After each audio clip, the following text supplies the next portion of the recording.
Hoje não tem narrativa, não tem maquiagem e não tem meia palavra. A prisão de Jair Bolsonaro não foi um ato jurídico. Foi um recado para o Brasil e um recado para o mundo. E sabe de onde veio a primeira reação? Dos Estados Unidos, do advogado do Trump Media. E o que ele disse? Você precisa ouvir agora. Boa noite, obrigado pelo convite.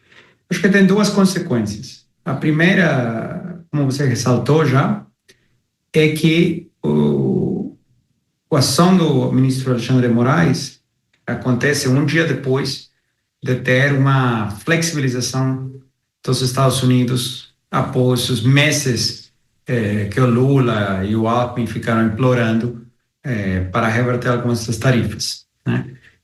Então, o fato dele ter feito isso em 24 horas também caminha um recado político dentro do Brasil que eu faço o que eu quiser e não tem como me influenciar, né? Esse é o recado. É uma demonstração de poder.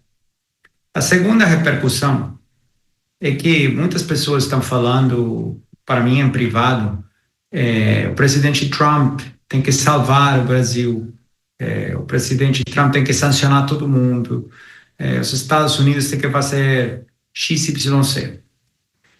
E tem uma realidade que não é falada muito, mas que precisa ser ressaltada. E a realidade é que os Estados Unidos não podem salvar o Brasil se os brasileiros mesmos não estão salvando o Brasil, né? Eu acho que o que temos visto nos últimos meses é uma indignação extrema nas redes sociais, mas poucas pessoas se manifestando na rua, poucas pessoas se manifestando no Congresso de uma forma que rebate, por exemplo, o 2% alcolumbre, né? Eu que chamo ele de alcolumbre 2%, que está segurando mais de 20, acho que 22 pedidos de impeachment. Então, assim, quando você tem uma captura das instituições e as instituições deixam de funcionar do jeito que é esperado, são os brasileiros mesmos que têm que liderar. E os Estados Unidos podem apoiar, mas quem tem que liderar é o público brasileiro, os eleitores brasileiros, né? E Estados Unidos pode acompanhar, mas Estados Unidos e o presidente Trump não podem resolver o problema dos brasileiros desde fora. Os brasileiros mesmos que têm que resolver o problema. Martin De Luca, advogado que representa Trump e Rumble, disse o óbvio que a mídia brasileira não tem coragem de dizer. Moraes fez porque quis. Fez 24 horas depois das tarifas. Fez para mostrar poder. É isso. Não é justiça. É demonstração de força. É aviso. Eu faço o que eu quiser. Nem Trump me para. E o próprio advogado falou. Os Estados Unidos não podem salvar o Brasil se o Brasil não se levantar. Essa frase desmonta toda a narrativa que a imprensa tentou vender hoje. Eles avaliam que não tem clima mais para votar redução de penas e piorou a anistia, né? Então, isso é um tema que, assim, não deve avançar aqui no Congresso. No final, o presidente Jair Bolsonaro foi preso preventivamente. O Paulinho da Força, que é o relator desse projeto de redução de penas, chegou a conversar com o Hugo Mota e consultar os líderes para ver se poderia, de alguma forma, incluir esse tema na pauta desta semana. Depois, o Hugo Mota mesmo começou a procurar os líderes para ouvir, como a Dani deu numa coluna hoje de manhã, para ouvir os líderes sobre essa possibilidade, mas o consenso entre os líderes é que não há clima para votar isso agora, né? Eu ouvi de um líder aqui. O Hugo também está preocupado com isso, com esse projeto, porque ele não quer cutucar a onça com a vara curta, né, o ditado popular. No caso, o Supremo, por uma decisão que eles tomaram de condenação, né, dessas pessoas que foram condenadas ali nos atos golpistas de 8 de janeiro, o que poderia beneficiar o ex-presidente Jair Bolsonaro também. Enquanto isso, no Congresso, pânico, silêncio, covardia. Líderes do Centrão admitiram. Não tem clima para redução de pena, muito menos para a anistia. Não vamos cutucar a onça. Traduzindo, eles têm medo. Medo de um homem só. Medo de uma caneta. Medo de uma instituição que virou arma. E sabe qual é o cenário? Congresso travado, base rachada, governo perdido. E Hugo Mota e Alcolumbre brigando com o próprio PT. É o caos político perfeito, fabricado na véspera da prisão. O que ficou claro durante todos esses últimos anos é que tem uma direita no Brasil, né, forte, uma direita que tem um percentual grande do eleitorado, talvez 30%, e essa direita foi galvanizada ontem eu ouvi a expressão, indevidamente galvanizada pelo Jair Bolsonaro, porque ele levou a direita muito para a direita, para a extrema-direita. E hoje eles acordaram com a frase pronta: Bolsonaro está fora do jogo. Fora do quê? Do jogo deles? Do clube deles? A mesma comentarista da Globo que passou 4 anos dizendo que Bolsonaro ia destruir o Brasil, agora diz: ele está preso, está inelegível, mas continua influente. Ou seja, a força existe. Eles sabem. Eles têm medo. E por isso querem matar politicamente antes de 2026. O detalhe é outro. Ela admite que a direita tem 30% do país. 30% que não somem. 30% que não mudam de lado. Isso eles nunca vão conseguir apagar. Olha, já teve essa primeira reunião da bancada, que aconteceu antes dessa decisão de hoje. Foi uma reunião de alinhamento de discurso para todo mundo ficar na mesma página, porque a sensação generalizada foi que depois que Bolsonaro tentou romper a tornozeleira eletrônica, cada um foi para um lado e faltou um pouco de coordenação. Mas existe um debate que está acontecendo nos bastidores sobre que tipo de mobilização é possível fazer presencial nesse momento. Não há um sentimento de que a prisão de Jair Bolsonaro causou uma comoção popular a ponto de se convocar grandes manifestações pelo Brasil. Pelo menos não por enquanto, não nesse momento.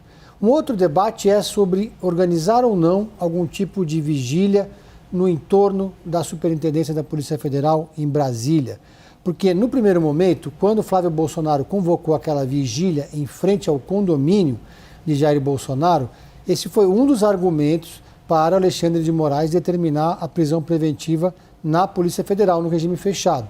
Porque ele poderia aproveitar a confusão e articular algum tipo de fuga. Então a junção da questão da tornozeleira com a vigília justificou a decisão do Alexandre de Moraes. Mas agora que já transitou em julgado, os advogados criminalistas e constitucionalistas dizem que não há nada que impeça que se convoque uma vigília no entorno da Polícia Federal em Brasília, nos moldes do que aconteceu na Polícia Federal em Curitiba, quando Lula estava preso. Foram 580 dias de vigília, o chamado acampamento Lula Livre. Só que há uma diferença de local. Claro, o acampamento Lula Livre fica num bairro residencial em Curitiba e a Polícia Federal em Brasília fica no setor policial sul. Então, há uma dúvida ainda sobre se existe alguma restrição por questões de segurança de se permitir um acampamento no local onde há o prédio da BIM, o prédio da Polícia Federal, enfim. Nos bastidores, os aliados discutem: vigília ou não vigília? Sabe por quê? Porque quando Flávio Bolsonaro pediu oração, o STF transformou isso em risco de fuga. Agora, criminalistas dizem que não há impedimento para uma vigília na PF de Brasília. Assim como houve o acampamento Lula Livre, por 580 dias, com barracas, com som, com estrutura, com tudo. Mas para Bolsonaro, aí vira risco golpista, aí vira ameaça ao Estado. E vem a pergunta que eles fazem entre eles: será que o bolsonarismo consegue colocar gente na rua? Essa pergunta revela o medo real do sistema. O medo de que a mobilização exista. O medo de que a direita acorde. A imprensa estrangeira destaca início da pena de prisão de Bolsonaro. A gente passa a tela e vê o The Guardian do Reino Unido. A prisão de Bolsonaro gerou celebração entre brasileiros progressistas que lembram seus 4 anos de governo como um período calamitoso. Agora é o País da Espanha. A formidável pressão de Donald Trump não conseguiu salvar seu aliado nem impedir que ele prestasse contas por tentar subverter a ordem constitucional. O The New York Times, dos Estados Unidos, fala que a Suprema Corte ordenou que Jair Bolsonaro comece a cumprir uma pena de prisão por conspirar para permanecer no poder após perder a última eleição. O Clarín, da Argentina, a conclusão do processo foi anunciada depois que a defesa do ex-presidente desistiu de apresentar novos recursos. O Le Monde, da França, o ex-capitão do Exército, que mobilizou conservadores brasileiros a ponto de se tornar presidente em 2019 e remodelar a política do país, agora vai ter que cumprir uma longa pena de prisão. A agência Reuters, o ministro Alexandre de Moraes determinou que Bolsonaro fosse levado à sede da PF em Brasília após ele remover a tornozeleira eletrônica com um ferro de solda. Alguns dos destaques internacionais. E se você achou que a mídia brasileira estava coordenada, olha a internacional. The Guardian comemorou. El País disse que Trump não conseguiu salvar Bolsonaro. O New York Times repetiu a narrativa do STF. Le Monde disse que Bolsonaro agora prestará contas. Reuters descreveu a tornozeleira como se fosse filme de ação. É uma coreografia, uma dança, uma narrativa pronta, global, sincronizada. É o mundo dizendo, acabamos com Bolsonaro. Mas será? O sistema acha que venceu. Acha que 24 horas de caneta viram sentença divina. Acha que mídia global define eleição. Acha que Congresso silencioso significa país silencioso. Mas eles erram sempre no mesmo ponto. Eles acham que Bolsonaro é um CPF. Eles esquecem que Bolsonaro é um movimento, uma força social, um terço do país, uma sombra que não sai da cabeça deles. E encare a verdade. Com prisão ou sem prisão, em 2026, o jogo ainda passa por Bolsonaro. Com anistia, com Eduardo, com Flávio ou com ele mesmo. O sistema sabe disso. E é por isso que está em pânico. Se você não aceita essa narrativa pronta, se você não vai abaixar a cabeça, e se você quer saber a verdade por trás de cada movimento, inscreva-se agora no Direito à Verdade. A gente não tem medo de falar o que os outros escondem.